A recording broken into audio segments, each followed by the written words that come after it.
हो गया। Hello friends, class 10th की भौतिक विज्ञान जिसमें विद्युत धारा चैप्टर का वीडियो लिंक आपके पास जा रहा है। इसमें हमें देखना है कि विद्युत आवेश यानी इलेक्ट्रिक चार्ज क्या होता है। किसी भी तत्व की, किसी भी एलिमेंट का वह गुण जिसके कारण पदार्थ में वह गुण जिसके कारण पदार्थ में विद्युतीय या चुंबकीय गुण आ जाता है, उसको हम विद्युत आवेश बोलते हैं। आवेश को Q के द्वारा दिखाते हैं और किसी पदार्थ में आवेश की उत्पत्ति, जब हम किसी पदार्थ को दूसरे पदार्थ से क्या करते हैं, रगड़ते हैं, तो इस रगड़ने की क्रिया में क्या होता है, उस तत्व के परमाणुओं के सबसे बाहरी कक्षा में इलेक्ट्रॉनों की गतिज ऊर्जा क्या हो जाती है, बढ़ जाती है, जिसके कारण एक तत्व से कुछ इलेक्ट्रॉन दूसरे तत्व पे चले जाते हैं। यहाँ पे आप क्या देखेंगे, जिस तत्व से इलेक्ट्रॉन निकल करके दूसरे तत्व पे जाते हैं, जिस तत्व से इलेक्ट्रॉन निकलेंगे उस तत्व पे इलेक्ट्रॉन की क्या हो जाएगी, कमी हो जाएगी, और जिस तत्व पे इलेक्ट्रॉन जाएंगे उस तत्व पे इलेक्ट्रॉन की क्या हो जाएगी, अधिकता हो जाएगी। क्योंकि हम ये जानते हैं कि जितने भी तत्व हैं वो सामान्य अवस्था में क्या होते हैं, विद्युत के उदासीन होते हैं। अर्थात किसी भी तत्व के परमाणु में इलेक्ट्रॉनों की संख्या और प्रोटॉनों की संख्या क्या होती है, बराबर होती है। यानी परमाणु में इलेक्ट्रॉनों की संख्या बराबर प्रोटॉनों की संख्या। और आप जानते हैं इलेक्ट्रॉन पर क्या होता है, माइनस आवेश होता है, जबकि प्रोटॉन पे प्लस आवेश होता है। तो किसी भी तत्व के परमाणु में प्रोटॉनों की संख्या बराबर इलेक्ट्रॉनों की संख्या, तो आप कह सकते हैं कि किसी भी तत्व के परमाणु में जितना प्लस चार्ज होगा उतना ही क्या होगा, माइनस चार्ज होगा। इस तरह से कुल प्लस और कुल माइनस आवेशों का योग जो होता है वो कितना आता है, 0। कुल प्लस आवेश और प्लस कुल प्लस आवेश और कुल माइनस आवेश इक्वल टू आपका 0 आता है। अर्थात परमाणु क्या होता है, परमाणु विद्युत उदासीन होता है, परमाणु विद्युत उदासीन होता है। जब हम एक तत्व को दूसरे तत्व से क्या करते हैं, रगड़ते हैं, तो इस प्रक्रिया में एक पदार्थ से कुछ इलेक्ट्रॉन जो उस तत्व के परमाणु के सबसे बाहरी कक्षा में स्थित होते हैं, सबसे बाहरी कक्षा में क्या होते हैं, स्थित होते हैं, वो निकल करके दूसरे तत्व के परमाणु पर चले जाते हैं, निकल करके दूसरे तत्व के परमाणु पर चले जाते हैं। जिस तत्व से इलेक्ट्रॉन निकलते हैं जिस तत्व से इलेक्ट्रॉन निकलते हैं उस पर इलेक्ट्रॉन की क्या हो जाती है, कमी हो जाती है, और जिस तत्व पर इलेक्ट्रॉन जाते हैं उस तत्व पर इलेक्ट्रॉन की क्या हो जाती है, अधिकता हो जाती है। इलेक्ट्रॉन की सामान्य अवस्था से कमी या सामान्य अवस्था से अधिकता के कारण जिन दो तत्वों को आपस में घर्षण कराया जा रहा है उन पे विपरीत प्रकृति का आवेश उत्पन्न हो जाता है। ठीक है, तो इलेक्ट्रॉन की कमी के कारण, इलेक्ट्रॉन की कमी के कारण एक तत्व पर धन आवेश और दूसरे तत्व पर इलेक्ट्रॉन की अधिकता के कारण उस पे माइनस आवेश उत्पन्न हो जाता है। बंद हो गया, माइनस आवेश उत्पन्न हो जाता है। अब कितना आवेश उत्पन्न होगा, आवेश की मात्रा निकालने के लिए हम क्या करेंगे, Q बराबर NE, जहां पर Q आवेश की मात्रा है, N क्या है, विस्थापित हुए इलेक्ट्रॉनों की क्या है, संख्या है, और E क्या है, इलेक्ट्रॉन का आवेश। इलेक्ट्रॉन के आवेश को इकाई आवेश माना जाता है, इलेक्ट्रॉन के आवेश को इकाई आवेश या ज्ञात सबसे छोटा आवेश मानते हैं। ठीक है, इलेक्ट्रॉन के आवेश का मान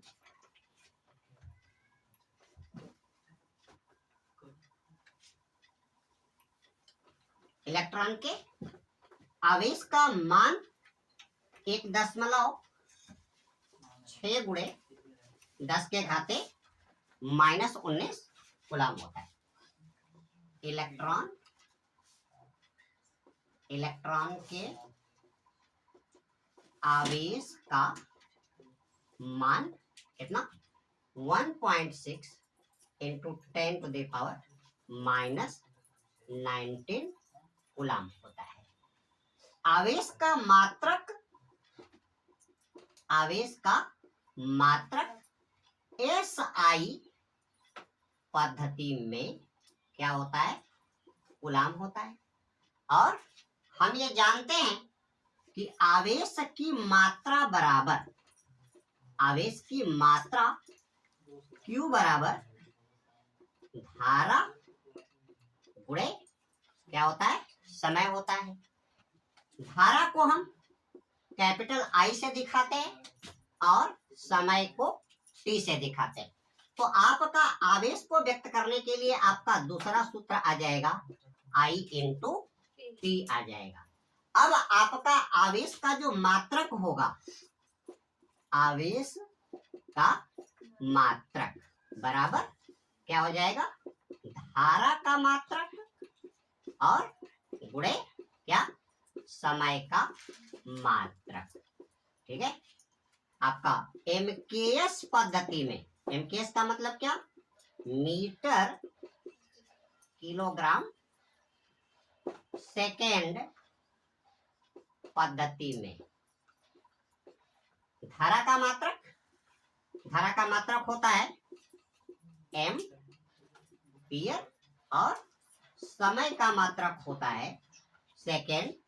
इस तरह से आवेश आवेश का मात्रक m के x पद्धति में क्या हो जाएगा, एम्पियर सेकेंड हो जाएगा।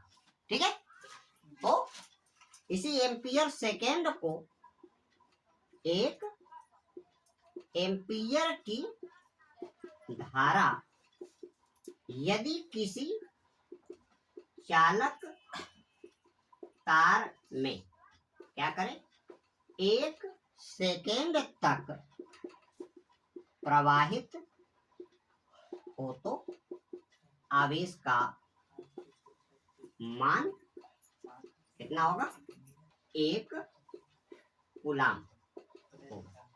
ठीक है, कूलाम की दूसरी परिभाषा है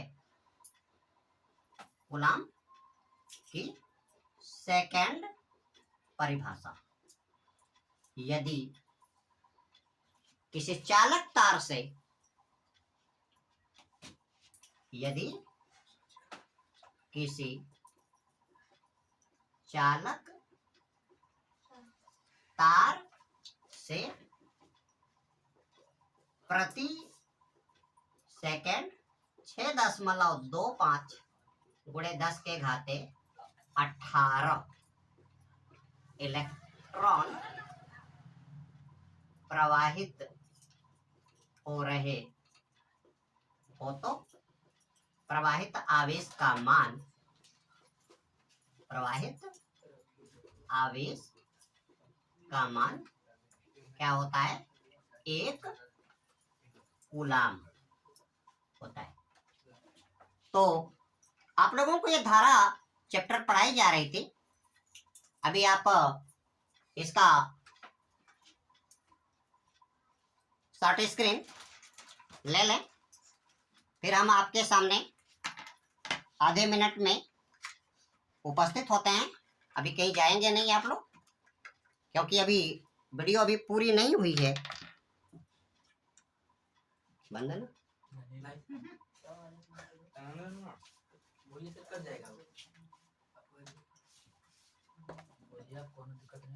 तो अब हम क्या करेंगे, इस तरह से आपके आवेश क्या हो गए।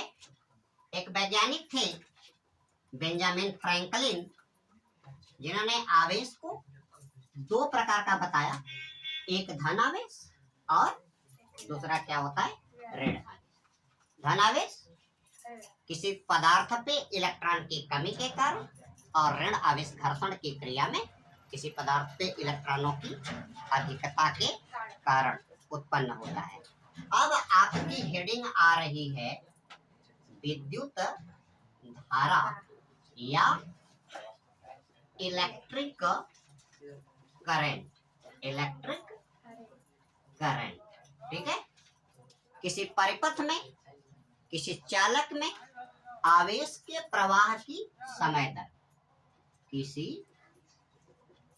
चालक में आवेश के प्रवाह की समय दर क्या कहलाती है, विद्युत धारा कहलाती है। Rate of flow of electric charge is called electric current. और विद्युत धारा को कैपिटल आई से दिखाते हैं, और आई इक्वल टू क्या कहा, आवेश के प्रवाह की दर, यानी कि Q अपान T। ठीक है, अगर आप इसको हायर क्लासेस में आप जाएंगे तो आप इसको पढ़ेंगे dt ऑफ Q, यानी कि समय के सापेक्ष आवेश का क्या कर देंगे हम, अवकलन या डिफरेंशियल, ये आप इंटर की क्लास में पढ़ेंगे। अब यहाँ पे आपका जो धारा का मात्रक आ जाएगा वह क्या है, Q अपान T, और Q क्या है, आवेश है, T क्या है, समय है। तो ये आपका आ जाएगा आवेश का मात्रक और बटे क्या हो गया, समय का मात्रक। तो आप जानते हैं कि आवेश का मात्रक क्या होता है, कूलाम होता है, और समय का मात्रक क्या होता है, सेकंड होता है। तो यदि किसी परिपथ में एकांक समय में 1 कूलाम का आवेश प्रवाहित हो रहा हो, ठीक है, तो यदि किसी परिपथ में एकांक समय में 1 कूलाम का आवेश प्रवाहित हो रहा हो, तो उसमें प्रवाहित धारा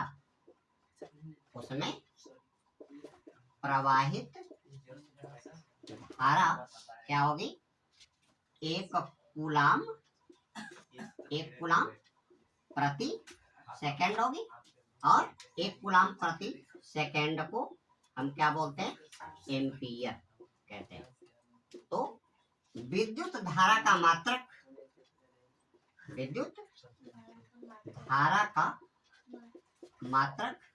क्या होता है, एम्पियर होता है। तो एम्पियर की परिभाषा, यदि किसी चालक तार से प्रति सेकंड 6.25 गुणे 10 के घाते 18 इलेक्ट्रॉन प्रवाहित हो रहे हो, तो उस चालक तार में प्रवाहित धारा का मान क्या होगा, 1 एम्पियर। एम्पियर की दूसरी परिभाषा है, एम्पियर की दूसरी परिभाषा, यदि 2 समांतर धारावाही चालक तार, ये आपके धारावाही चालक तार, इन तारों की लंबाई कितना, तारों की लंबाई n, तार की लंबाई n, प्रत्येक तार में प्रवाहित धारा 1 एम्पियर, और दोनों इसमें I बराबर कितना हो गया, 1 एम्पियर हो गया, और दोनों चालक तारों के बीच की दूरी d बराबर 1 मीटर कर दिया जाए, तो दोनों तारों के बीच में प्रति मीटर लंबाई पे ये वाली डिस्टेंस कितना, 1 मीटर, प्रति मीटर की लंबाई पे कितना, 2 गुणे 10 के घाते -7 न्यूटन का बल क्या होता है, उत्पन्न होता है। तो आपकी एम्पियर की परिभाषा हो गई, यदि 2 समांतर धारावाही चालक तार एक दूसरे से 1 मीटर की दूरी पर स्थित हो, और प्रत्येक तार में प्रति मीटर लंबाई पे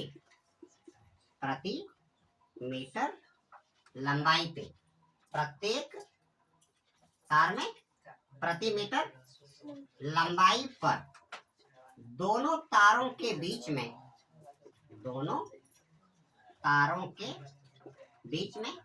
2 गुणे 10 के घाते -7 न्यूटन का बल उत्पन्न हो रहा हो, तो प्रत्येक तार में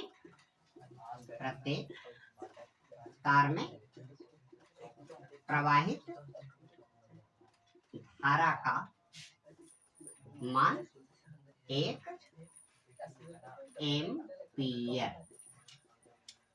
होता है। अब ये एम्पियर की परिभाषा निकालने के लिए हम क्या करते हैं, एक फार्मूला लगा देते हैं। मान लीजिए इस चालक तार की लंबाई, चालक तार की लंबाई कितना L मीटर, दोनों तारों के बीच की दूरी कितना D बराबर कितना कर दिया जाए 1 मीटर कर दिया जाए, और प्रवाहित धारा का मान 1 एम्पियर कर दिया जाए। क्योंकि दोनों तारों में क्या कर रही है, आई धारा फ्लो हो रही है, और चालक तार की लंबाई कितना हो गया, चालक तार की लंबाई कैपिटल L हो गई, और दोनों तारों के बीच की दूरी कितना हो गया 1 मीटर हो गया। तो दोनों तारों के बीच में लगने वाला बल, दोनों तारों के बीच में लगने वाला बल, ये आप क्या करेंगे, इसको आप निकाल लेंगे लॉरेंज बल के द्वारा, लॉरेंज बल के द्वारा, और F आपका आ जाएगा I1 I2 B, और ये हो गया L sin थीटा अपान 2 पाई R। यदि चुंबकीय क्षेत्र की तीव्रता, जहां पर B आपका क्या है, चुंबकीय क्षेत्र की तीव्रता, और B का मान कितना कर दिया जाए, एक बात नहीं करो यार, 1 टेस्ला कर दिया जाए। तो अब यहाँ पे I1 और I2 बराबर कितना कर दो, आप 1 एम्पियर कर दो। अब प्रति मीटर की लंबाई पे तो यहाँ पे क्या कर दो, आप L कर दो बटे L, तो यहाँ भी L से L कट गया। अब ये आपका आ गया, ये आपका आ जाएगा mu 0 I1 I2 B sin theta upon 2 पाई R।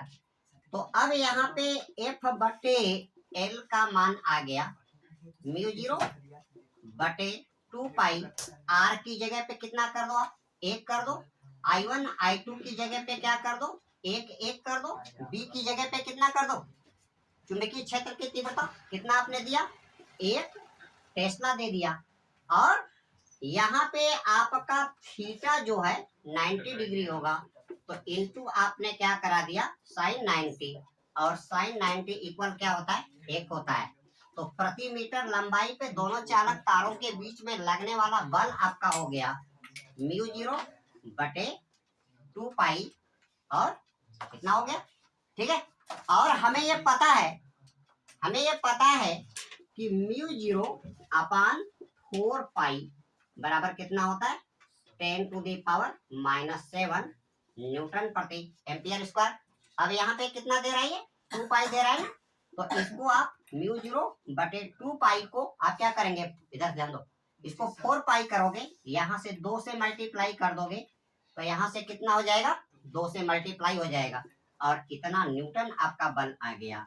यानी 2 गुणे म्यू 0 बटे क्या हो गया 4 पाई, और म्यू 0 बटे 4 पाई की जो वैल्यू आती है, म्यू 0 बटे 4 पाई की वैल्यू आती है 10 टू द पावर 7 -7 न्यूटन प्रति एम्पियर स्क्वायर। तो अब यहाँ पे आपका जो बल आ जाएगा, यह बल आ जाएगा, इसकी वैल्यू कितना 10 टू द पावर -7, ये वैल्यू आ जाएगी 2 into 10 to the power -7 newton.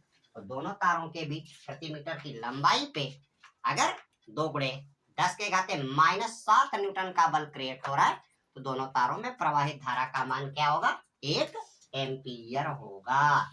तो इसमें आपकी आई कितना हो जाएगी 1 एम्पियर हो जाएगी, ठीक है। अब आपके आवेश के कुछ बड़े और छोटे मात्रक भी होते हैं। जैसे आप क्या कह दो, आवेश का मात्रक क्या है एम्पियर है, लेकिन आवेश का मात्रक क्या होता है मिली एम्पियर भी होता है, आवेश का मात्रक क्या होता है? माइक्रो एम्पियर भी होता है। तो आपका 1 मिली एम्पियर क्या होगा? 1 एम्पियर का 1/1000वां हिस्सा होता है। और आवेश के छोटे मात्रक, आवेश के छोटे मात्रकों में आपका आता है मिली एम्पियर। 1 मिली एम्पियर बराबर 10⁻³ एम्पियर, और 1 micro ampere equal to 10⁻⁻6 ampere होता है। ठीक है, तो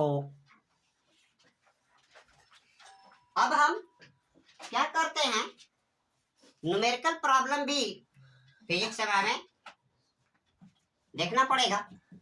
तो आपको फिजिक्स में सबसे ज्यादा ध्यान फोकस करना है कि किस फार्मूले के लिए, किस समस्या के लिए कौन सा फार्मूला आपको क्या करना है, पुटअप करना है, ताकि आप उस समस्या को हल कर सके।